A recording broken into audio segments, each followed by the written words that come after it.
ছুটকিটা কই? এখনো তোমাদের টাইম মতো একটা কোনো কাজ হয় না না?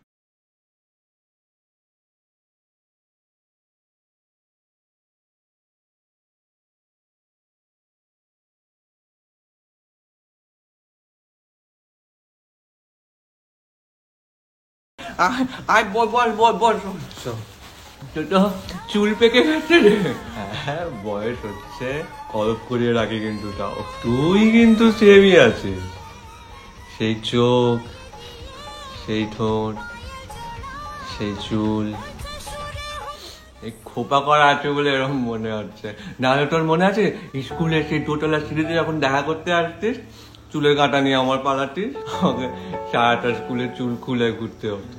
বোকা ছিলাম, ভাবতাম তো চুলের কাঁটা নিয়ে পালিয়ে গেলেই হয়ে যাবে।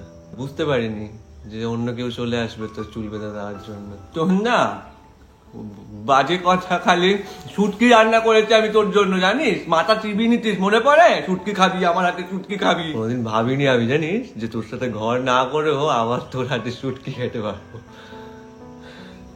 আসলে কি বলতো, সত্যি ঘর করা এক জিনিস আর ভালোবাসা আর এক জিনিস। তো আমি কি সব কথাবার্তা নিয়ে পড়েছি, বেলা বয়ে গেছি, আসলি তো দুপুর গড়িয়ে। দাঁড়া, তোর খাবার ব্যবস্থা করি আমি। এই ভালো কথা, আমার নাতনিকে তুই কি করে চিনিস? ও তো আসছে, ঢুকলো বলে এক্ষুনি।